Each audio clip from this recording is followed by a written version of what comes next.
This is Author Talks. I'm Ray Hoffman, host of CEO Radio, and my guest is Kristeen Hadeed, a young millennial entrepreneur. She's really made her name for herself as a millennial entrepreneur. Her business is Student Made. She's CEO and the founder of that. She employs students with 3.5 grade averages and above as house cleaners and dog walkers and cat sitters and whatever else you want to have. She has written a book entitled Permission to Screw Up: How I Learned to Lead by Doing Almost Everything Wrong. Welcome to CEO Radio, Kristeen Hadeed. Thank you for having me. And welcome to Author Talks. Thanks. It's great to have you here. In your book, you say you chose the most difficult business model in the entire world. Tell me about that. I did.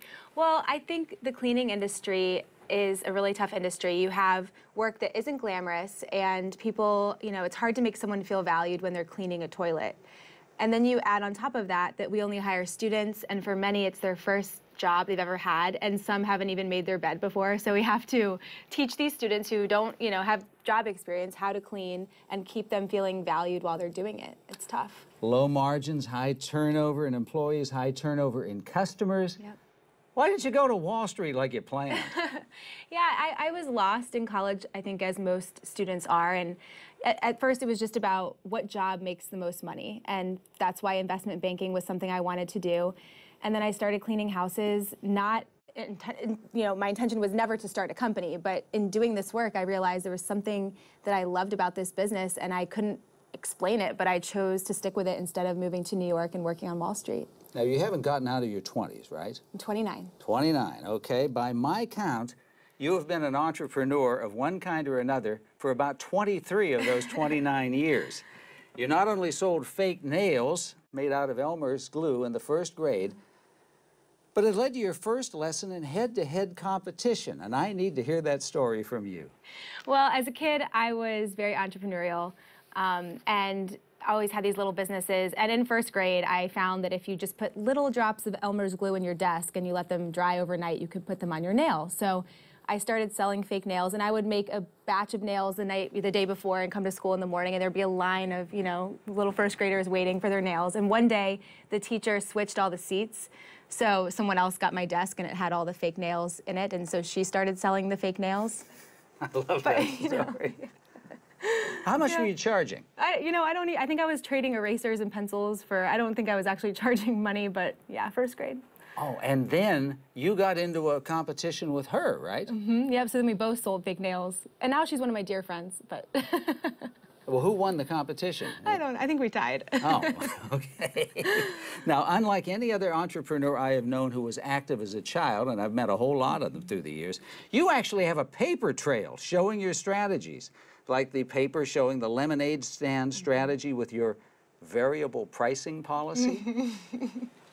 Yeah, it's funny because my parents, they're not entrepreneurs, so I don't know how I became so fascinated in business, but third grade, I had a lemonade stand, and I decided that if I let the customer choose the price, maybe I would make more money.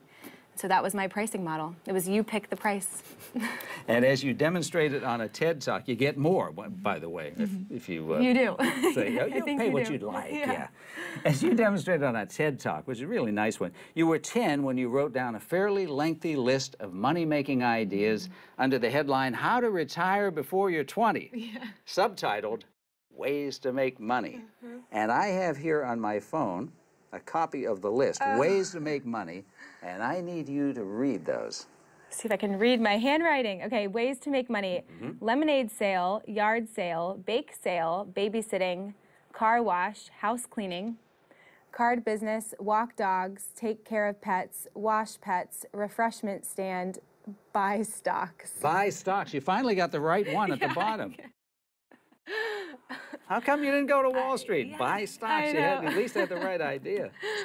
Yeah, so I mean, as you can see, that was 10, so always just fascinated with business. I don't think it was about making money, though. It was just, I loved creating a business and seeing people come and be a part of that. Did that separate you at all from your little friends? No, I recruited them to be in my businesses. So they would come over on the weekends and we would, we would do a business for the weekend. And I think even in college, when I started my company, I recruited some of my friends to work with me. And I think it's just, I love bringing people together. And I think that's what it is about business that I love. And I don't know if I would have been able to do that on Wall Street. Yeah, probably not the way you envision it. Now, at the University of Florida, you started down this entrepreneurial road because you wanted a pair of $99 jeans. Now, this is a story I know you've told probably 14,000 times. But I'd like you to tie it in with what I saw in the first acknowledgement at the back of the book. I wrote this out. To my parents for being the kind who would never in any universe buy me $99 jeans. Now, with that framework, tell me the story.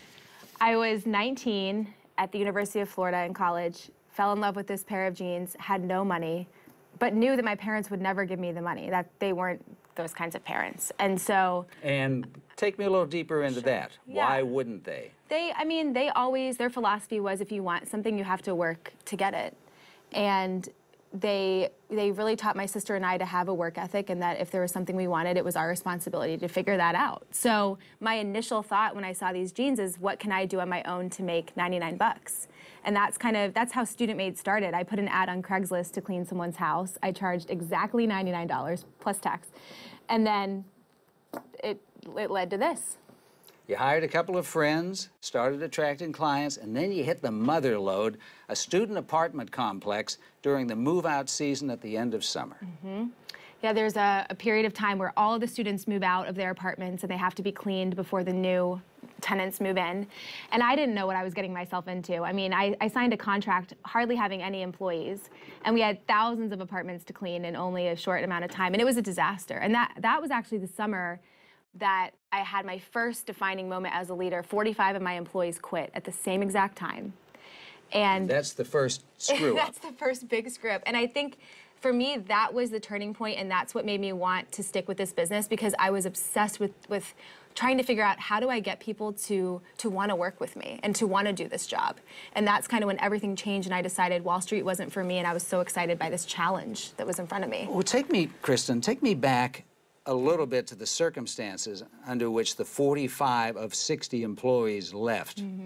What did you observe? Where were you in the setting of all this happening?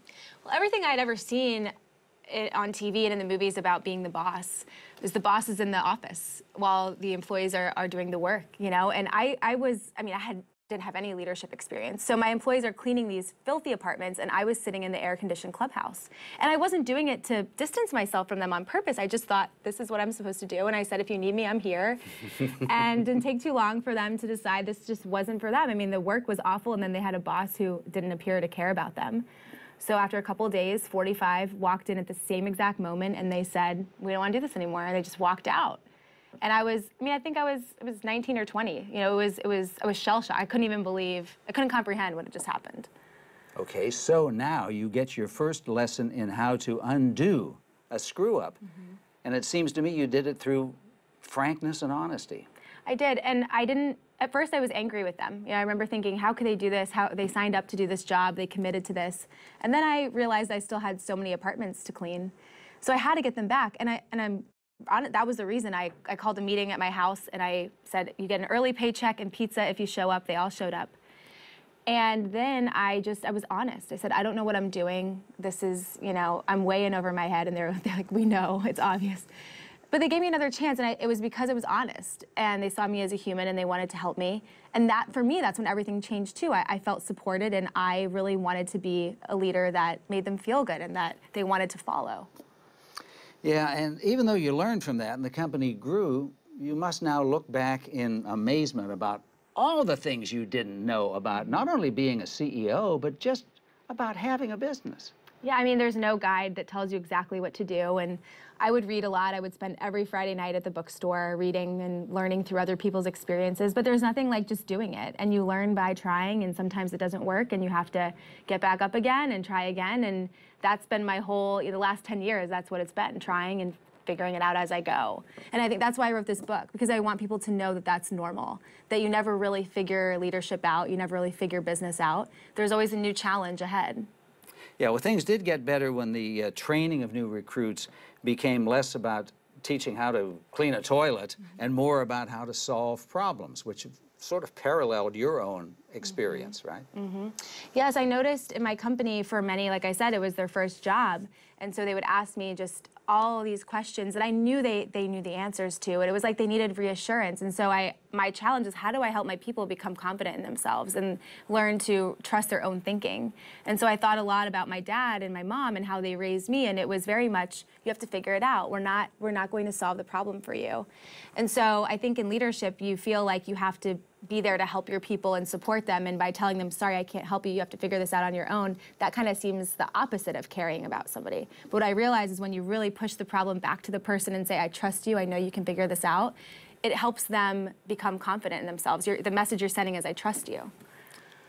And that's channeling your father, the county attorney in Flagler County, Florida. Definitely channeling my father, which I never thought I would say, but yes. And to help motivate your employees, you took on the role of head cheerleader. You found that the cheer part is easier than the leader part, right? Yeah, I was always great at telling people how much they meant to me. And I think the 45 walking out had a lot to do with that. It really changed my perspective on how to relate to people and how to make them feel loved and cared for at work.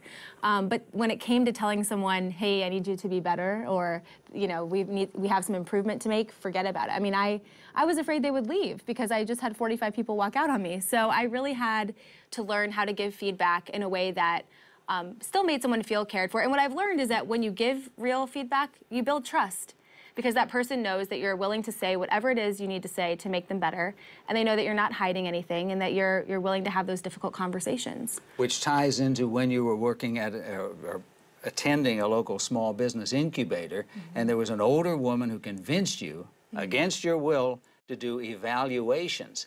And now with a largely, almost totally millennial workforce, that takes us smack into the perception that millennials as a group don't like, and in many cases have never heard, criticism. Yes, and these aren't my words, but millennials have been nicknamed the participation generation. You know, you get a trophy for just showing up. So for some, it may be the first time that they're hearing critical feedback. But I think confrontation and feedback is uncomfortable for anyone. I don't think it matters what generation you're a part of. And I would say, hey, I need you to improve your dusting tech, you know, and then I would have somebody crying, or I would have them email me something saying they were really upset. And so I really had to figure out what's the best way to give this feedback. And I think the secret is telling them at the beginning that, hey, I care about your growth and your success. It's easier for me to not talk to you about this, but I care about you, so I want to have this conversation. And this is what I need, you know. And I think starting it that way makes them feel cared for in the process. All of these things got you bumping along in the right direction, and then you met one of my favorite people in the corporate world, Bob Chapman. Oh, yes. CEO of St. Louis-based Barry Waymiller, and I want you to fill in the sentence here. Bob Chapman, CEO of St. Louis-based manufacturer Barry Waymiller, is the best leader in the entire world. He's my role model. I mean, you can just tell just being around him, he understands people, he understands what they need, he puts his people first. He is the definition of a servant leader. Yeah, he's fabulous. I love the guy, too. Amazing. And one other big outside influence, and again, this is a guy who has influenced a whole lot of entrepreneurs, particularly of your generation, Tony Hsieh at Zappos. Yes. Yes, I read Tony Hsieh's book. I think I was still in college, and in that book, Delivering Happiness, inspired me to create core values at Student Made and really changed my view on what culture is. Because I used to think culture is a ping pong table or having music in the office, and now I realize it's the values, it's the way that people feel at work. It's it's the DNA of a company that's unique to the company, and he really helped me realize that. Yeah, I marked the 10 core values here. Yes. Oh, on the other side. Yep. See, when you do this with Yes. you got to go to the right side of it. Take your moral fiber. It's about honesty and integrity. Roll with the punches. Flexibility. Jump through flaming hoops. Going above and beyond for one another. And I will say that's more internal, because I believe that if you go above and beyond for one another, it will naturally happen for the customer. Don't leave us hanging. Just teamwork. Be classy, not sassy. Our slogan is cleaning with class, so representing the brand at all, at all times. Own it. Ownership mentality. Unleash the creative dragon within. That's with problem solving and being creative. Pay it forward. Giving back. And how do you do that? We clean free for cancer patients. And we also try to get involved in as many community events as we can and give our students the opportunity to volunteer. Speak now or forever hold your peace. It's about feedback and communication. And how much easier is the feedback and communication now compared to 9 years ago? It's so much easier now because I realize that it's actually helping someone grow. When you don't give feedback, you're preventing them from growing because you know that there's a way they could be better, and you're keeping that from them. And number 10 is, I just forgot number 10. What is it? Number 10 is raise the roof. And that's about just realizing that you're a part of something bigger and contributing to our growth for the future. And all of this led to better hires and a better workforce, right? Well, I put the values on the wall and thought they would just magically do what they had done for Zappos and Tony Hsieh, and I realized they don't. You really have to make them a living, breathing part of the company, and that means talking about them often, making decisions around them, and showing others in the company the decisions you made so that they can emulate that. Really thinking about the interview questions you're asking, and do they reveal whether someone is a fit and whether they fit those values. So it took a long time to figure out how to bring those to life, but if you really follow them, yes, I believe they can transform a company. And I should go back to Barry Waymiller, the course that Bob Chapman has authored, the FBI, which is very important. Yes, so the FBI is a sentence, and it's how you give feedback. So the F stands for feeling, the B stands for behavior, and the I stands for impact. And Bob and his team wanted to teach everyone in his company how to give feedback in a productive way, and so the FBI is how they do that. So an example of an FBI would be, let's say someone's late to a meeting. You would say, hi, John, I felt disappointed this morning when you were 30 minutes late to the meeting, and now the impact is I'm unsure if I can rely on you. And then you say, can you help me? And the idea is that the person doesn't want to make you feel disappointed, and they don't want the outcome to be that you can't rely on them, so they're inspired to change their behavior. So you did have this better workforce, but you still had this thing hanging over the company which you really couldn't handle properly, and it was your core season. It was like a retailer facing December, but you weren't Macy's, and so when you got to that student move-out season every year, it got bad again, and you had to lower your standards, and finally you came up with a solution. You didn't accept the money. Yes. Well, you said it earlier, the cleaning industry, the margins are very low, 15% profit margin. So you really make money by doing volume. And that's why in the summer, when all the students move out, we would always take a lot of those apartment complexes. It was so much work. We'd have to hire hundreds of people. We lowered our standards. I mean, we pretty much, if you had a pulse and you were a student, you were hired. And we dreaded, while we made money, we dreaded the summer because it was like a different company. And one day, after doing this for 9 years, I looked at the values on the wall and I thought, why are we doing this to ourselves? I mean, yes, we're making money, but is it really worth the money to have our company just go completely haywire for the whole summer and walk around and realize, I wouldn't want this person wearing this student-made shirt, but they're wearing it. And we decided we're not going to do that anymore. So we still do move out season, but we don't hire as many people, and we only work with the properties that really treat our employees well, and we only hire people who fit our values. We don't make as much money, but it's so worth it. Okay, so the culture then is maintained. It's maintained. And that ties into maybe the best line that I saw in the entire book. Values are the only deal breaker. They are. And so what that means is, in the past, we have a GPA requirement, 3.5 GPA. But then I realized, what does a GPA say about someone's heart and who they are? If someone has a 3.0 GPA, does that mean they really can't work here? So we believe the values are the only deal breaker. As long as somebody lives those values, embodies those values, even if their GPA isn't there, even if they aren't a student, we want to offer them a job because they fit our culture, and that to us is the most important thing. But if their resume is great, they have a 4.0 GPA, but they don't fit the culture, they don't fit the values, then they can't be a part of what we're doing. Confession. Yes. I had a 2.5 GPA at Penn State. I had a 3.51, which is why the requirement was a 3.5. Okay. Now, you've learned a lot about leadership, and you learned about taking your business model to a second market, 5 hours away, a drive 5 hours away in Pensacola, and after a couple of years, packing it up again. Give me the lesson in that experience. That was a hard one. You know, we always had a dream to open in every college town. And Pensacola was the first real opportunity that we had that seemed like it would really work. And we sent 2 people who were great examples of our culture and actually were from the area.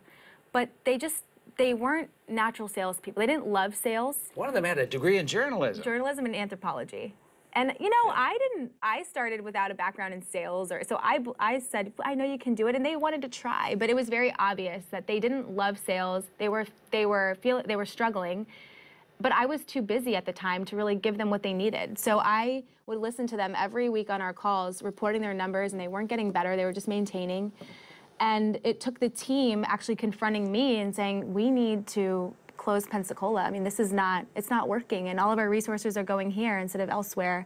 And it was really hard, and I failed there, you know, because I should have given them the tools, the skills that they needed to do that job, and I didn't have the time, and I let it keep happening, and it ended up hurting our company. But I will say the silver lining out of that is we did find someone to buy the location who gave all of our students a job. Yeah. We're coaching him and mentoring him. You sold low to make sure we that did. everybody We sold got low because it was so important to us that our students still had a job with a company that felt like student-made. Yeah. And it's made us better at confronting difficult things. You know, we can't, if the elephant's in the room, we have to address it. We can't just let it continue to stay there. So will you try it again someplace else? I don't know. You know, I think for us now, it's what's next is always the question I get. And we're realizing we're more of an education company. All of our students, while they clean, they're learning how to build relationships and how to problem solve. And other companies are asking us, can you teach us how to do that in our culture, in our company? So we're actually taking our curriculum and we're customizing it for other organizations. And that to us is so exciting and something that makes us want to get out of bed in the morning. So I don't know. I mean, maybe one day, but right now we're focusing on that. You realize Bob Chapman may be thinking when he sees this, I may have a competitor for Barry Wehmiller University. We work together a lot. No. Oh, so at the end of the book, you say you wish you'd talked about this stuff, all the screw-ups, sooner, instead of what you called the filtered stories of what I had done right. You did a lot of interviews, Inc. and Forbes, right? Yeah. And you kind of glossed over all the problems that go with starting a company from scratch when you really don't have any business background, even if you've got the entrepreneurial gene. What took you so long? Well, I think at the beginning, you know, I have no problem sharing the stories from the beginning, like 45 people quitting, because it happened 9 years ago. And I think as a leader, you're programmed to sell this vision of success and to make people feel safe. And there's an expectation when you're a CEO, and I don't know if I put it on myself or if society kind of puts it on people, but that you have to have it together. You have to be perfect. And for example, Pensacola, I was in the process of closing that location when I was writing, and I thought, I'm not going to put that in the book. This is happening now. You know, I'll talk about that years down the road. And then I thought, but why? Because there's somebody else going through something like this, and they're not talking about it. So I think the purpose of the book is to show that I screwed up in the beginning, I'm still screwing up, but I'm learning and growing from it, and we have to talk about that. Because if you don't talk about it, you feel alone. You're pretty frank about this. At the back of the book, quote, if I could go back to the times when I told those filtered stories of everything I did right, I'd talk about the things I speak about now. I'd talk about how I told people what to do instead of empowering them. I'd talk about how my poor decisions as a leader led to my shutting down a whole branch of my company. I'd confess that I'd learned the value of autonomy by being too controlling. I'd talk about the people I didn't ask to leave when I should have, and all the people I missed out on because I never hired them when I had the chance. Now, how is this confessional going to define you from this point on? Well, for a starter, I can't take these words back, so a lot of people are going to know about my screw-ups, and I'm okay with that. You know, that was obviously the goal. But I really want people to create an environment around them where they talk about their failures openly. They're not afraid to ask for help and admit, hey, I don't have the answers, I'm struggling. Because I think, most importantly, when we look at the next generation, we want to make leadership attainable. We want them to say, hey, I can be a leader. And when we don't talk about what it took to get here, when we don't talk about all the things we did wrong, you maybe think, I'm not cut out for that because I'm not perfect, you know, and that's not how leadership is. So I think we have to talk more openly about our failures and make it attainable for the next generation to step up. Well, continued success, Kristeen, and continued honesty. Thank you. I appreciate the interview. Yes, thanks so much. That's Author Talks for now. You can follow my daily feature, CEO Radio, on air on WCBS 880 or at cbsnewyork.com/CEO Radio. Ray Hoffman, until next time.